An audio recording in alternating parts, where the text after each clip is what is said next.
Hi, David Rothenberg. I'm George Freeman. George Freeman, I'm David Rothenberg. Who blinks first? Together again. 57 years Yeah. I've known you. When did you start Fortune? 67, a year before.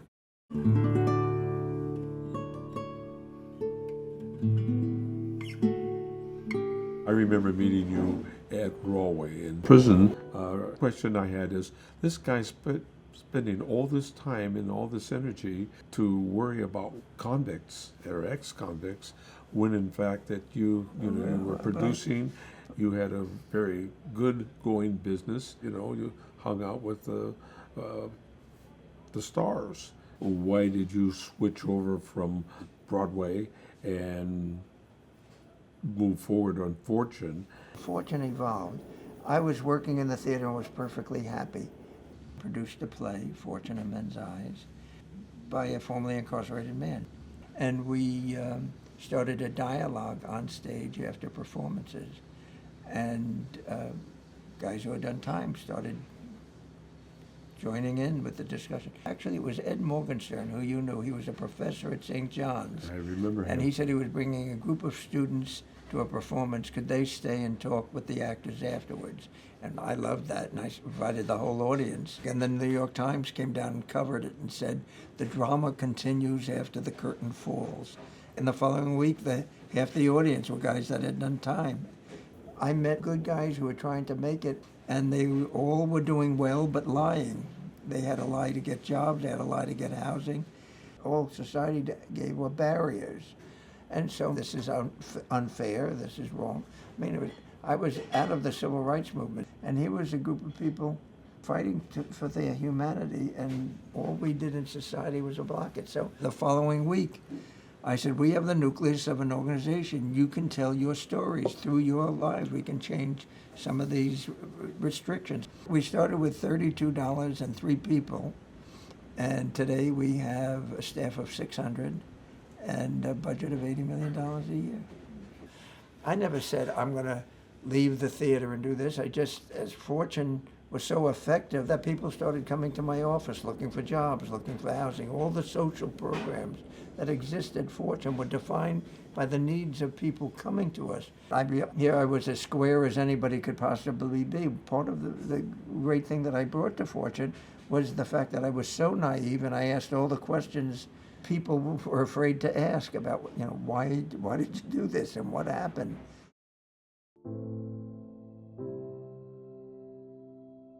I was in the 5th grade. I was living with my aunt, and my aunt had a hotel downtown, but it was a hotel for black people.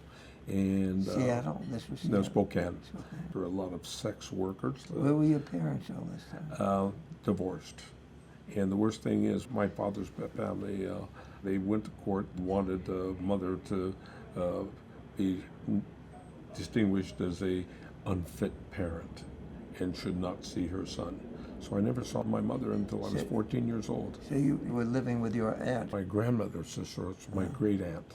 I was on my way back from school. We walked in those days.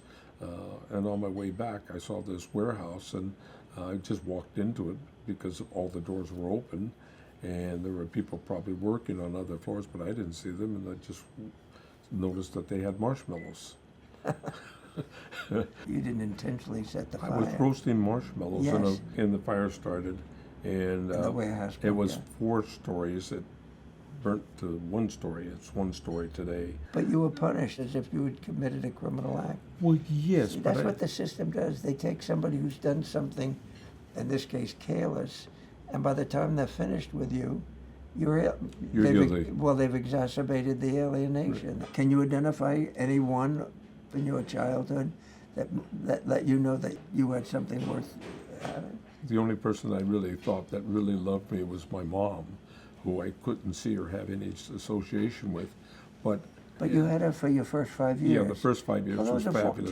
George, those first years are vital, and you felt loved. Yeah, in those days. Well, sure. that's big. And she's the person that brought the music, brought the lights, and I built nightclubs and restaurants. Well, It was her that I copied.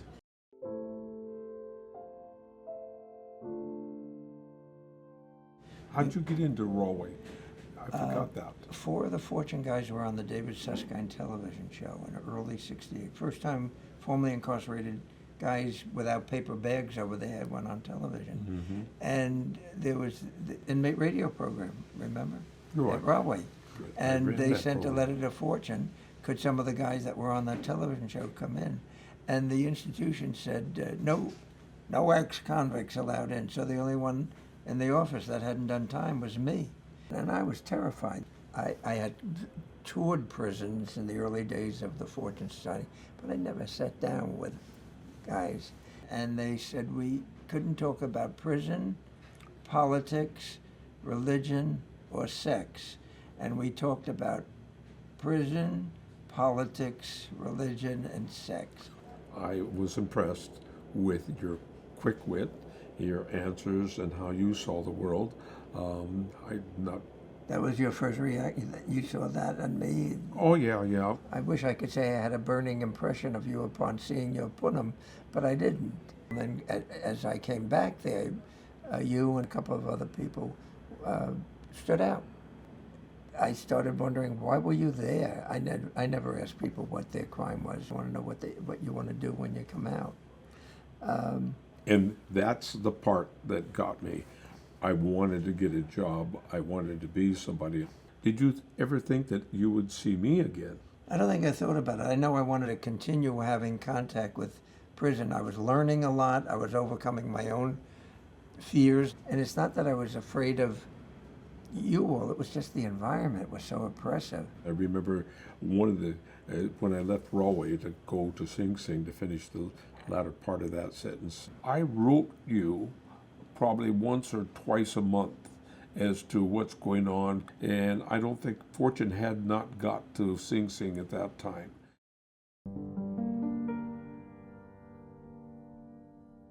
George, you went to Sing Sing because your crime was in Jersey, but you were caught in New York, so you had charges in 2 states, didn't you? Well, I was hanging out with a group of armed robbers. There was a gay guy that was a friend of one of the armed robbers.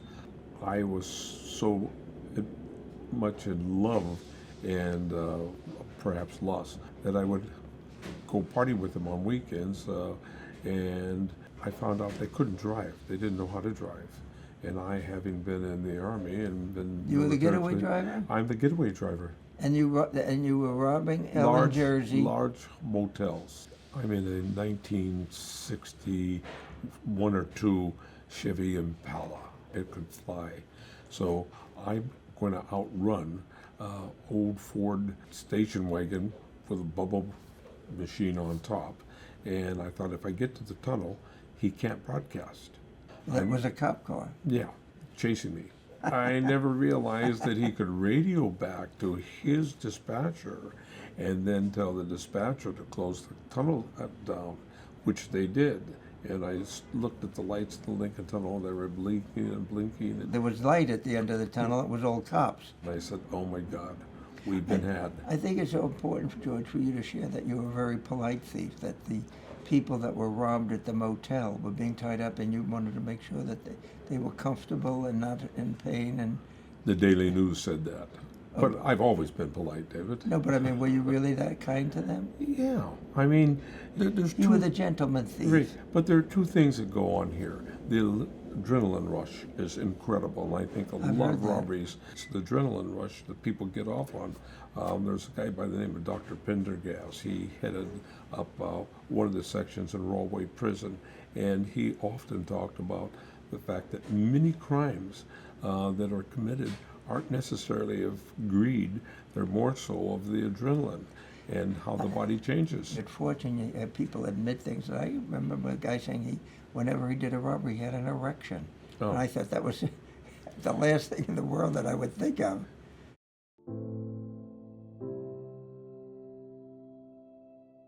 When I get caught as a getaway driver, I tried to hang myself, and I didn't because they kept watching the cells. And I think a lot of people at that time, when you realize that it may be over, you might as well just go ahead and... You attempted suicide while in prison? At the county jail, yeah. Yeah, I think they took my belt, but I had a shirt on, long sleeve shirt, and I thought that Were you an adult when? Jesus, can I remember? I think 30. I don't know. Yeah. What? Let's see. You're 99 now. I used to run in prison. I'd run for maybe 2 or 3 hours just to show that I could run because I'm worried about getting raped or something. Must have been frightening for you. You were small and cute. I'm small, yes. Cute, I don't know about that. I don't Well, see compared myself. to some of the mugs that I've met or Oh, saw at okay, Broadway. yeah, I'll go with you. I was gay, but nobody knew I was gay. I was the warden's clerk, so that gave me some refuge from anybody wanting to do anything. But gay and straight that is sort of blurred in prison when it's an all-male population and men. From what I've heard, there is many consensual assignations. You have a partner, you have somebody you like, and I think that we're all bisexuals, and I think that given the opportunity to have what we like, we will go to. Some people do swing the pendulum one way or the other. When you're denied to have heterosexual sex or even homosexual sex, you'll have sex.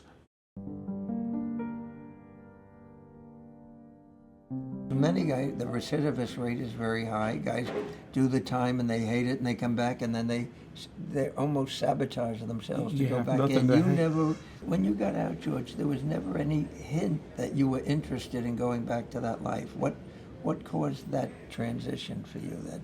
I think in life, I think that we all have to find who you are, and that prison gave me an opportunity in the 6.5 years to go through my mission. Life. I found fortune, and that's the point. You need somebody to say you can make it. Keep on running. Where'd you live when you got out? Allen Middlesbrough, Yeah, but immediately. Immediately. That's what. Immediately, That's you what we set want to that know. up. Actually, You came to my You were- office. The day you came out, the day you were released, you had to go to 40th Street to parole, Right. and then you came right to my office on Yep. 46th Street. right, with a green mohair shoot, That they gave you. $100 and a bus But you ticket. came to us because there were no options. You had no Right. place else to go to. Well, that's what we. You that's, had already set that up, and I didn't know it. well, I didn't know. Well, I don't remember. You don't Well, I remember. remember Alan had a Exactly. loft. He was on our board, and then we had a store in the village. No, we didn't have the store then. I was working at a bumper factory out in Long Island. Oh, and then we we had opened it. talked about the store, and I said, okay, fine, I will. So I left the bumper factory and came in as a clerk at the store. You know what I remember most about you at the store? We were robbed. Oh, And- yeah, you're right. And that was big news. You know, cons robbed. You know, it was, the New York Times had a big story on it. They thought it was funny. And about an hour later, you came back with all the booty, and I said, "How did you get that?" And you told me that the first thing you did when you worked at the store was to find out where the fence was in the Yep. neighborhood. He fixed typewriters and electronic things. He was the And- local fence. Right, and you could pawn them, and you take them back, but nobody ever came in. And you took them went to for him that. and said, "Not Yeah. our store." Yep. And he gave you back all the booty. And either Mrs. Astor or Mrs. Vanderbilt, one of those names, sent us a check to cover the cost of robbery. Anderson Cooper's mother. Gloria Vanderbilt. Yep. We cover the money that the estimated cost of loss that we had from the robbery. Even though you got it back, that wasn't in the paper. All the paper had was that we were robbed. That David- was it. Okay.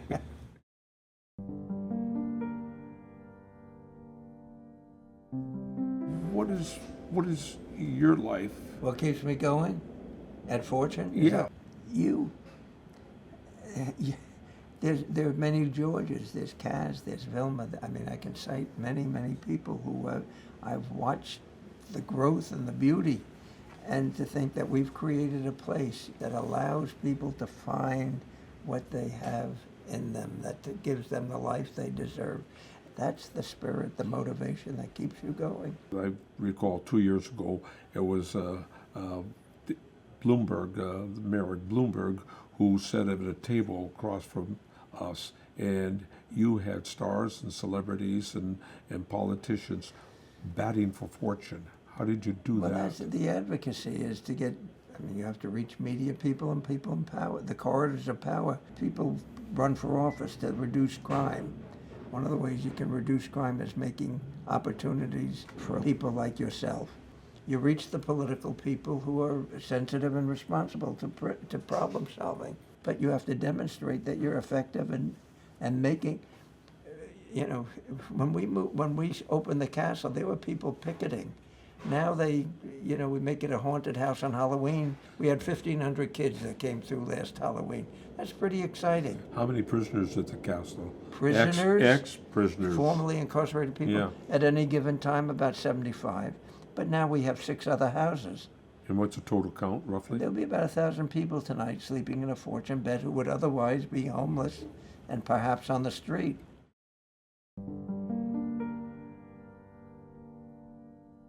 David, I just want to tell you I love you, I worry about you, and you are my friend. And you're my friend. I love the fact that you're shorter than me, George. That's very important to me. I can run faster. No, I have great feelings for you. But men are not often put in that position to express their feelings. We have a camera going, and we're told, "How do you feel about each other?" Men aren't brought up to say love about another man. Yeah. But I know that when I see you, I'm elated. When I get a call from you, I'm thrilled. I'm happy that you're in my life. If you want to call that love, then that's love. But it's a deep kind of friendship because we don't have to explain things to each other. Right. The greatest thing I think that one can have in life is a friend. Sometimes, older people get cranky and irritable, and they... Like I'm getting now. And I think of the memories past, and the bro-ship or the hey bro, you my man, you my main man. Yeah, you my main my man. main Kanowski. What's up? The language is very different off camera. Motherfucker, Yeah, you're right. But we're a family. You have taught me to care. And it begins with caring for self. Yeah, it should have. You're not going to get worked up now, are you, George? I usually don't go internal and look at the inside. Sometimes at night. The internals, there's a lot of emotion and feelings there. And I take the lessons that I am my brother's keeper.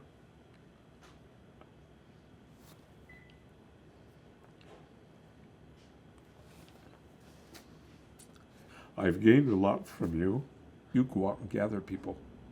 You herd them in, and you love them.